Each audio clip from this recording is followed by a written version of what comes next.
اهلا بيكم في مطبخ ماما. النهارده هنعمل بقى مع ماما ايه؟ قلقاس. يلا بقى نعمل مع بعض قلقاس بس على اصوله.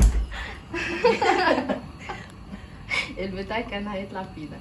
هنحط شويه ايه؟ قولي لهم بقى. هنحمر اللحمه مش هنسلقها. دي تكاتك بقى.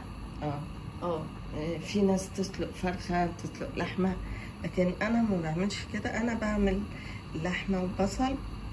هنشوف هنعمل ايه. حاضر اديكي سمنه حبتين صغيرين بس. هنسيب بقى السمنه تسخن شويه مع الزيت. ودي بقى اللحمه اللي احنا هنقطعها قطع علشان نحمرها في الايه، في الزيت والسمنه ان شاء الله مع بعض. وقطعنا كده اللحمه ويلا بينا بقى ننزلها في السمنه. يلا بينا هننزل بقى اللحمه بعد ما السمنه سخنت عندنا مع الزيت. هنحط ايه كده يا ماما مع اللحمه بعد ما حطيناها مع السمنه؟ فلفل. بيدي طعم جميل قوي اللحمه، كمان لما بتتشوح الفلفل الاسود بيطلع كده وبيبقى ريحته جميله قوي. وايه تاني كده يا ماما؟ سنه كمون صغيره مش كتير. يبقى احنا حطينا كده مع اللحمه فلفل وكمون، حبه صغيرين جدا كمون.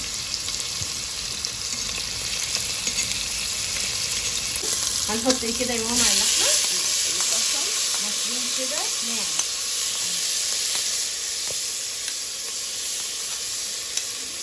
وهنحط بس القطع دلوقتي، وهنذكر قطايه طماطميه صغيره وهنحطها كمان مع اللحمه والبصل. سكر الاكل. يلا بينا هنحط دلوقتي قطع صغيرين مش كتير. يعني تقريبا معلقه كبيره بس. ايوه نقلبها بقى مع اللحمه والبصل. هتدي طعم جميل قوي مع الاكل. يا سلام على الروائح الجامده، يا سلام. هتطبلي الماما؟ لا طبعا والله دي حاجه جميله قوي. دلوقتي خلاص كده القوطه مع البصل. هنحط بقى ايه؟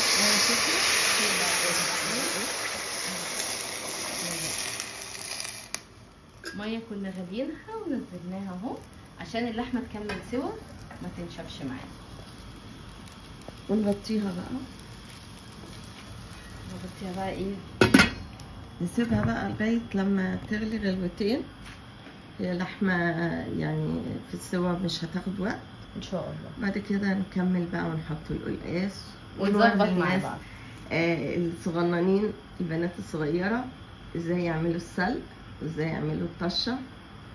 شويه تريكات هوريها ان شاء الله. هنعمل ايه دلوقتي؟ هنحط السلق اهو يا بنات. شايفين شكله؟ تاخدوا العود التخين وتروحوا مقطعينه كده وتسيبوا الورق عشان يتحمر من غير زيت ولا اي حاجه. هيعمل ميه وبعدين هنقعد نقلب فيه لغايه لما يتحمر. نحط بقى شويه سمنه ونقلب فيه لغايه لما يستوي. واوريكم ازاي بقى هيستوي ازاي ان شاء الله، لان اهم حاجه في القلقاس السلق ده. ألذ حاجه يعني. نقعد نقلب فيه بقى. نجيب اللي تحت فوق واللي فوق تحت علشان كلهم كده يبتدوا يتشوحوا. هنزل الميه بتاعتها. هيبتدي ينشف معانا. لو حطيته الزيت من دلوقتي هيشرب الزيت ومش هيبان فيه. انا عايزه يشرب الميه بتاعته الاول بعدين نبقى نحط الزيت. دلوقتي الميه دلوقتي بصوا اهي تبك منها ميه. اي خضار يطلع منه ميه. اي خضار بينزل منه بقى الميه اللي جواه والفوائد كمان، فنشربها تاني ويحتفظ برضه بالميه بتاعته لحد ما ينشف. لحد ما ينشف كده ويتنين.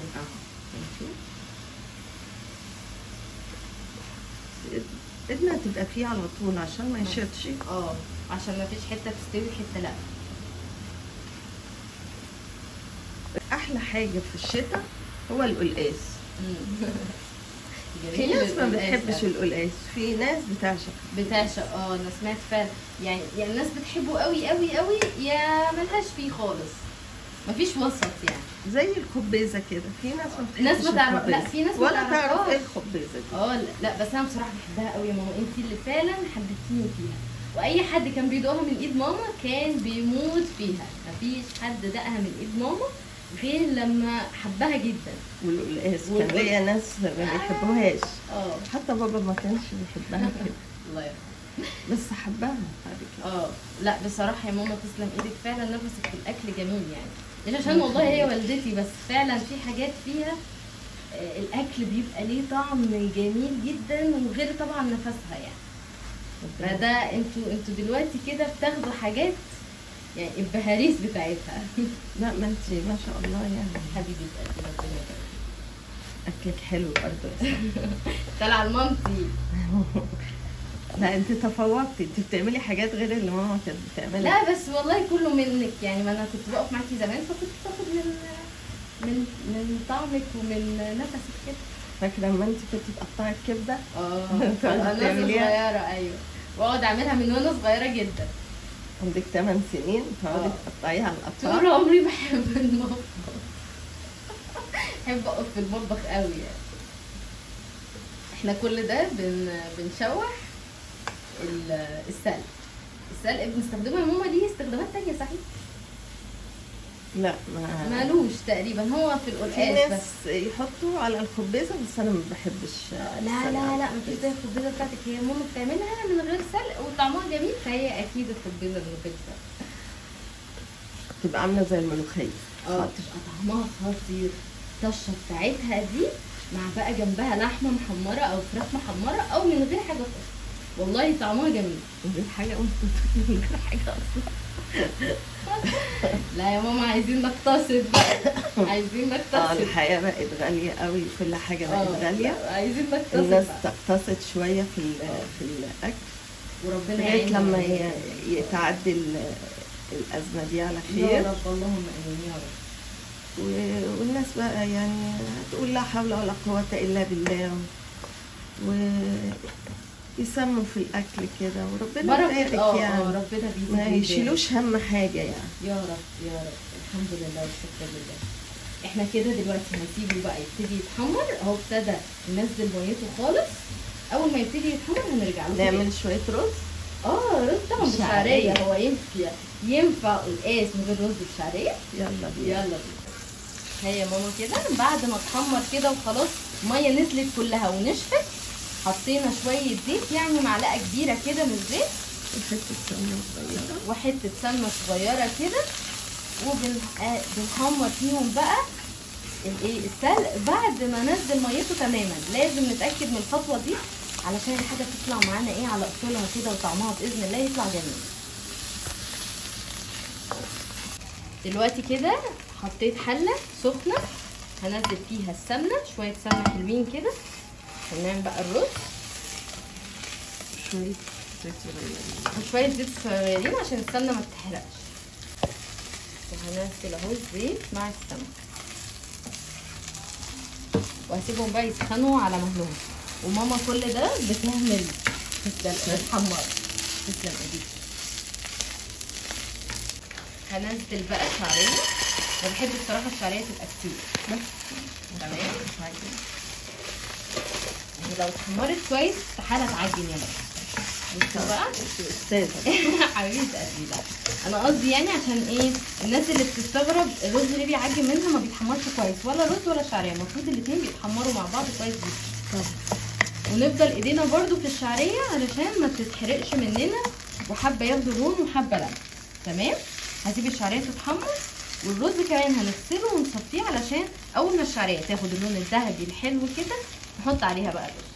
وخلاص كده تقريبا السلق قرب يعني خلاص، ما هيبتدي بقى ينشف كده. اول ما يبتدي ينشف ان شاء الله هيبقى جاهز عندنا ان شاء الله بإذن الله. هنعمل كده بقى الرز بعد ما العمل، نروح نزين الرز المكتوف ونصفي على الشعريه. هنقلب بقى الرز كويس جدا مع الشعريه عشان يتحمر هو كمان. الشعريه.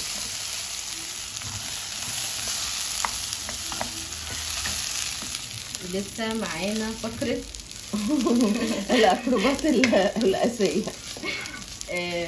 السلق لسه بيتحمر.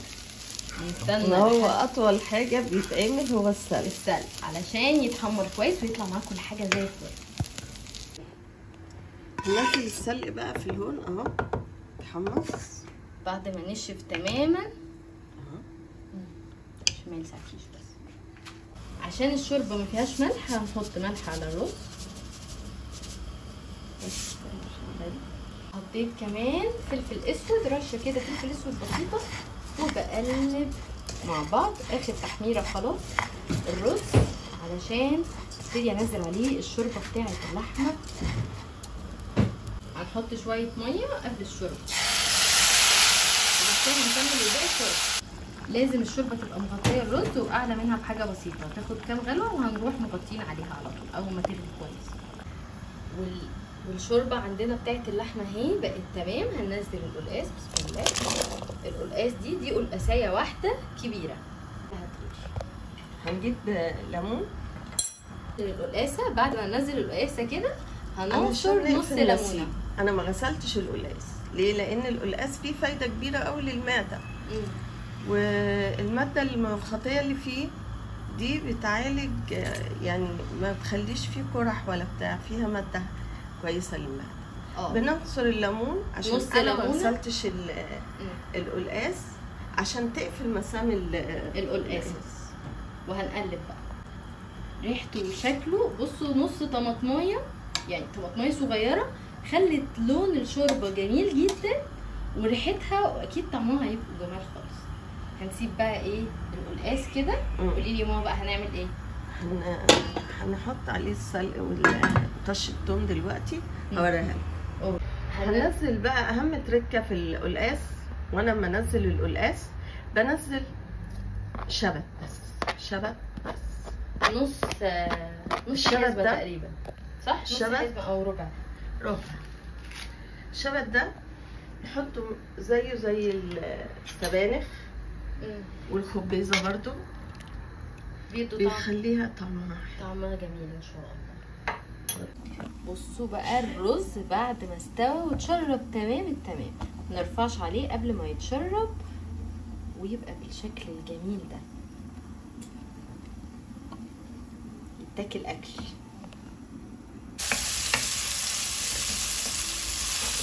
هنحط الثوم بقى ودي الثوم اهي علشان نحمرهم بقى.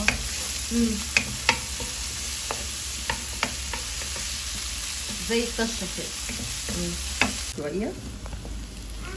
هنحمر الثوم شويه. واحنا بنستنى كده بنعمل ايه؟ بنستغفر الله. سورة لإلاف قريش حلوة قوي، بتحصل فيها بركة في الأكل، إن ربنا بيطعمنا الطعام ده من عنده. الحمد لله. واحنا بقى هنحمر التومة ونحط عليها دلوقتي ايه؟ كزبرة خضراء. احنا عملنا السلق وحمرته. انا ما بحطوش على الشوربة على طول، انا هعمل له تريك كده. بعد ما التومة تتحمر واحط الكزبرة هنعمل السلق معاه. طب هننزل ايه ياخدوا بقى من ريحة هاتي بقى. احنا كده نزلنا حزمة ولا نص حزمة يا ماما؟ دي متقطعة، حزمة متقطعة من الكزبرة الخضراء، تدي طعم كده وبتعزز من طعم القلقاس كده مع الثوم. بعدين شايفين الخضرة كتيرة دلوقتي هتنزل كل ده وهتبقى قليلة، تبقى حبة صغيرين. هي دي اللي بتدي الشمخة للقلقاس، تخلي طعمه كده جميل. والريحة بقى الجنة. الريحة من دلوقتي الصراحة مش قادرة. بصوا كده بقى نزلنا السلق بعد ما اتقطع كويس جدا وقعدنا نحمر فيه وتحمص بقى كده. دقناه جامد وهنحطه، حطيته على التومه والكزبره الخضراء. ياخدوا بقى من طعم والريحه رهيبه بجد، ريحه تحفه. وجنبينا هنا القلقاس زي ما انتم شايفينه مع اللحمه اهم بيغلوا كويس جدا. مهم جدا الخطوه دي، نتاكد ان اللحمه بتاعتنا طريه والقلقاس بتاعنا كمان بقى خلاص مستوي، عشان دي اخر خطوه الطشه. بسم الله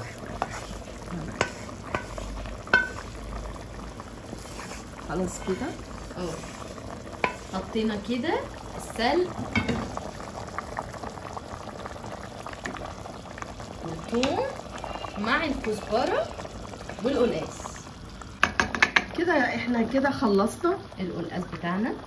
ريحته جميله، ريحته جنان. بنسيبه بس سنه صغيره كده عشان ياخد ويدي مع القلقاس ذات نفسه. والخضره كده تاخد من الطعم. زي ما انتم شايفين القلقاس اخضر ما بيبقاش احمر، عشان في ناس مش عارفه ازاي بتعمله احمر، بس هو ده القلقاس الصح 100%. والرز عملناه. تسلم جميل يا ساره حبيبتي. فلفل جميل.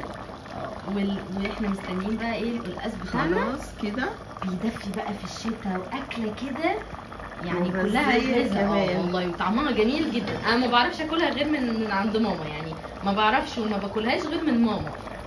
هنسيبه بقى ياخد كده من طعم بعضه. واقول لكم الف هنا وصحه اللي هيعمل ان شاء الله. وان شاء الله يعجبكم. ويا ريت ما تنسوش تعملوا لايك، وهرجع لكم اول ما الدنيا تظبط كده معانا ونقدم ان شاء الله. يا سلام على اكلك الجميل يا ماما، يا خبر ابيض. شويه قلقاس ما حصلش بجد. تسلم ايديكي. يلا بينا نقدمهم سوا. ودي بقى بتبقى من اسعد اللحظات لما بنخلص الاكل يبقى طعمه وريحته تجنن كده. تسلم ايدك يا ست الكل على احلى طبق. بصوا اللحمه كمان لما بتتحمر بيبقى شكلها جميل قوي، في غير لما تبقى مسلوقه. غير لما تبقى مسلوقه. الطشه دي مهمه جدا، والخطوه دي اللي هي بنحمر فيها اللحمه بتبقى مهمه. والرز المفلفل الجميل ده لازم اوريكم طعم الحاجه يجنن. طعمها يجنن قوي. لازم ادوق برضو. تسلم ايديكي. لازم ادوق بقى القلقاس. يجنن طعمه تحفه. لازم تجربوه بطريقه ماما ست الكل. والرز كمان. تسلم ايديكي. متنسوش بقى تعملوا لايك للفيديو، اللي لسه ما اشتركش في القناه يشترك ويفعل زر الجرس. وشكرا جدا لمتابعتكم الجميله.